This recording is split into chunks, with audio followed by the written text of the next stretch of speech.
미국이 음녀 바벨론이라면 적그리스도는 미국에서 나오는가?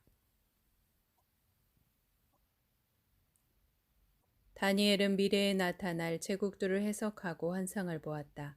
다니엘이 특별히 관심을 가진 것은 넷째 나라로 이는 다른 짐승과 달리 심히 무서웠기 때문이다. 이에 내가 넷째 짐승에 관하여 확실히 알고자 하였으나 곧 그것은 모든 짐승과 달라서 심히 무섭더라.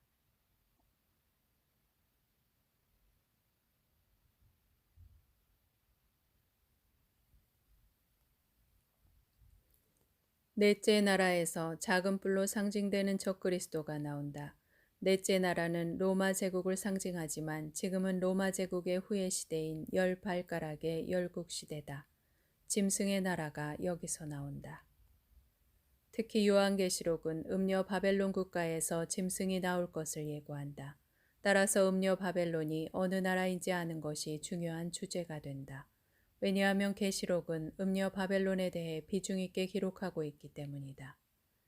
지금부터 추정하는 해석은 사람마다 다를 수 있다.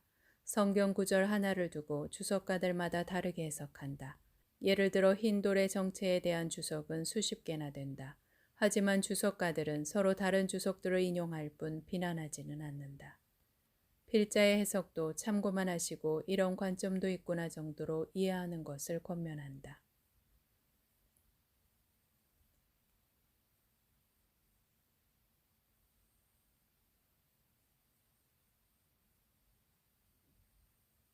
여자가 앉은 일곱 산. 그 일곱 머리는 여자가 앉은 일곱 산이요. 일곱 산은 전통적으로 일곱 개의 산에 위치한 로마를 가리킨다고 해석한다. 또한 음녀는 하나님을 적대하는 인본주의적 세상을 상징한다고 해석한다. 그러나 현재 세계를 움직이는 당대 제국은 경제적, 군사적, 정치적, 종교적으로 로마가 아니다. 여자가 전 세계에 끼치는 영향력을 고려할 때 일곱 산은 인류 역사에서 등장했던 일곱 제국과 일곱 왕들이다. 마지막 제국은 음녀의 바벨론이자 짐승을 배출한다.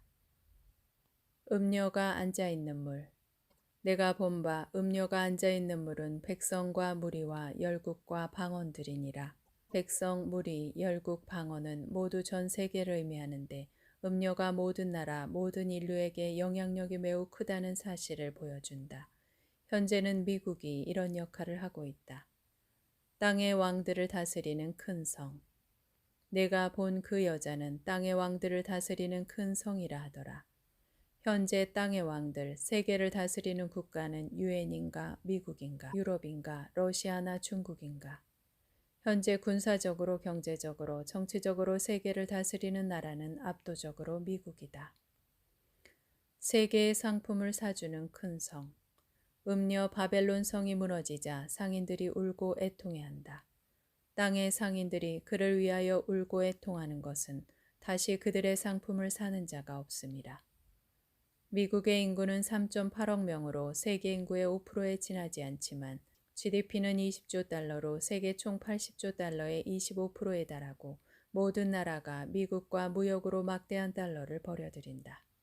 미국은 상업, 금융, 문화, 군사, 무역의 중심지이며 스마트폰, 인터넷, 영화, TV를 보급했고 이것으로 만국을 미혹했다. 미국은 세계의 상품을 사주었고 소비와 사치의 나라로 음료의 손에 들린 금잔으로 묘사된다. 세계 모든 나라가 이 잔을 마시고 취한 상태이며 도덕적 부패와 각종 의식적 부정함을 이끌었다. 과연 자유의 여신상은 음료의 국가를 상징하는 것처럼 물 위에 서 있다.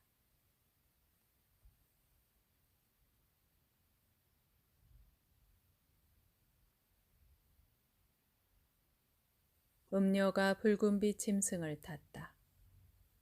여자가 붉은빛 짐승을 탔는데 그 짐승의 몸에 하나님을 모독하는 이름이 가득하고 일곱 머리와 열 뿔이 있으며 음녀가 붉은빛 짐승을 탔다는 것은 여러 해석이 가능하다. 짐승의 일곱 머리는 음녀가 앉아있는 일곱 산과 동일시되기도 한다. 음녀와 짐승의 관계는 아주 밀접하며 짐승이 666 매매 시스템으로 세계 경제를 통제하기도 한다. 666을 통한 매매 시스템을 전 세계에 보급하여 적용시킬 수 있는 국가는 기축 통화 달러를 가진 미국밖에 없다. 따라서 짐승은 음녀의 국가에서 배출될 것이 예상된다. 쇠와 진흙이 섞인 다인종 국가. 왕께서 발가락이 쇠와 진흙이 섞인 것을 보셨은즉 그들이 다른 민족과 서로 섞일 것이나 그들이 피차에 합하지 아니함이 쇠와 진흙이 합하지 않음과 같으리이다. 미국은 로마 제국의 후손들이 세운 나라다. 진흙은 여러 성분들이 혼합된 것인데 진흙처럼 미국은 흑인, 히스패닉, 아시아, 중동 등 다민족 국가다. 특히 딥스테이트를 지원하는 민주당과 공화당은 점점 분열이 심각한 수준으로 사회 혼란으로 이어지고 있다. 주류 언론은 좌익 폭도들의 폭동을 지원하며 민주당 소속주에서 특히 심화되었다. 짐승의 정부를 지지하는 10명의 왕은 누구인가? 내가 보던 10뿔은 10왕이니 아직 나라를 얻지 못하였으나 다만 짐승과 더불어 임금처럼 한동안 권세를 받으리라. 그들이 한 뜻을 가지고 자기의 능력과 권세를 짐승에게 주더라. 넷째 짐승은 무섭고 전의 모든 짐승과 다르고 또 10뿔이 있더라. 10뿔에 대해서는 해석의 차이가 있다. 적그리스도의 세계 정부를 10개 권역으로 재편성하고 10명의 왕을 둔다. 북미, 남미, 서유럽, 동유럽, 중앙아시아, 동남아시아, 극동아시아, 오세아니아, 중동, 아프리카. 이 과정에서 반대하는 3명의 왕을 굴복시킨다. 이 주석에 대해서는 의문점이 제기된다. 짐승이 10왕에게 권력을 줄까? 10왕이 짐승에게 권력을 이양할까? 계시록은 10왕이 짐승에게 권력을 주는 것으로 기록되었다. 그들이 한 뜻을 가지고 자기의 능력과 권세를 짐승에게 주더라. 이는 하나님이 자기 뜻대로 할 마음을 그들에게 주사 한 뜻을 이루게 하시고 그들의 나라를 그 짐승에게 주게 하시되. 따라서 첫째 견해는 성경적이지 않다. 세계 선진 10개국의 왕들을 먼저 설득하여 권력을 이양받는다. 현재 G7 국가는 미국, 영국, 프랑스, 독일, 이탈리아, 캐나다, 일본인데 러시아, 중국, 터키나 한국이 포함될지 모른다. 선진 10개국이 먼저 세계정부 수립에 합의를 하면 세계 경제 구도에서 나머지 국가들도 따라오지 않을 수 없다. 전염병의 피로감과 가을 종말론.